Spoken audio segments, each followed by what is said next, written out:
Today I'm going to be reading chapters 64 through 66 of The Wild Robot by Peter Brown. Chapter 64.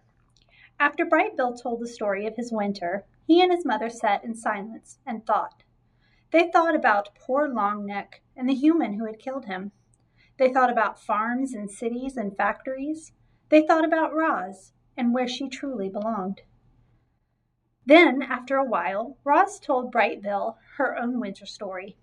She spoke of her long, dark hibernation and of how she had awoken to find the nest caved in around her. She spoke of the blizzards and frozen animals. She spoke of the many lodges she had built and the one that caught fire. But she mostly spoke of all the new friendships she had forged. "I used to think that you were the only animal who ever cared about me," she said to her son. "I worried that without you around, I would be alone again." I was not alone. In fact, I made many new friends, all on my own. I think the other animals might actually like me. "Of course they like you, Ma," squawked the goose. "You're the most likable robot I've ever seen, and I've seen a lot." It was true. Bright Bill had seen hundreds of different robots that winter, and none of them were anything like Roz. None of them had learned how to speak with animals, or had saved an island from the cold, or had adopted a gosling.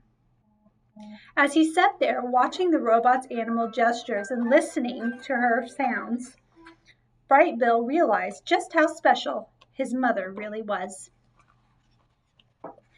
Chapter 65, The Invitation. Roz was the first to arrive at the next dawn truce.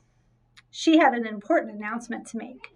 The robot patiently waited in the great meadow as the sky slowly brightened and the animals slowly gathered. And once everyone was milling around and chatting, Roz began speaking in her perkiest voice.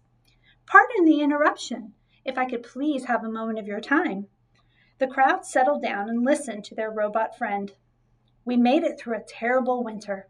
A new generation of youngsters is arriving. My son, Bright Bill, has just returned to the island with his flock.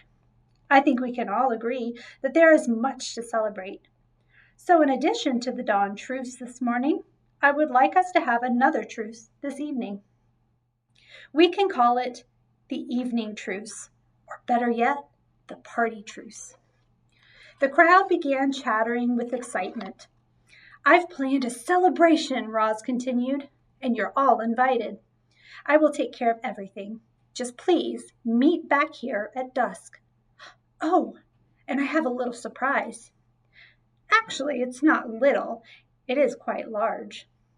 The point is, I have planned a celebration, and I hope to see you all there." "Sounds great, Roz, but I'm afraid there's one problem with your plan." Mr. Beaver blinked his beady eyes. "The moon won't be out this evening, so it'll be too dark for some of us to see." "You are half correct," said Roz.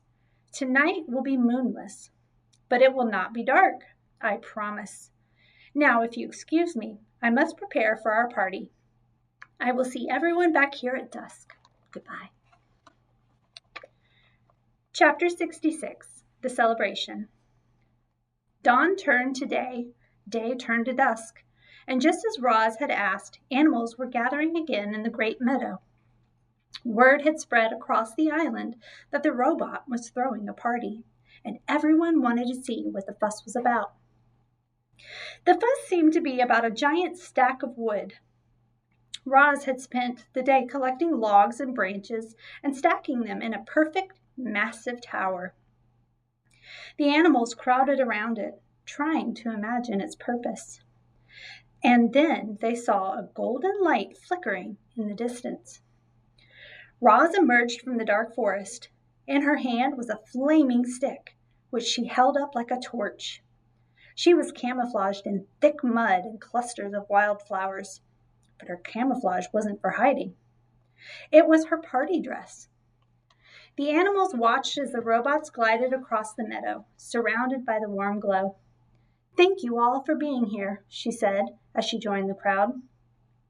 "1 year ago, I awoke on the shore of this island. I was just a machine. I've functioned, but you, my friends and my family, you have taught me how to live, and so I thank you." "No, thank you, Roz," shouted a voice. "You have also taught me to be wild," said the robot. "So let us all celebrate life and wildness together." At those words, Roz heaved her torch high into the air. It soared up, up, up, and landed on the very top of the wooden tower. A ball of fire burst toward the night sky, and suddenly the meadow was bathed in firelight. Hundreds of shining eyes watched as bright flames crept down the sides of the tower and embers floated away on the breeze. The animals stepped toward the bonfire, eager to feel its warmth, and then stepped back, afraid of feeling too much, and soon everyone was moving. The deer started leaping, the foxes started trotting, the snakes slithered, and the insects buzzed, and the fish jumped up from the river. Bright Bill led all the birds into the air, where they wheeled around the bonfire like a tornado of feathers. Roz sprang into a wild dance, her shaggy dress shaking and swishing with each movement. It was a wild party, and it took our robots to make it happen. Roz and the animals partied all night long.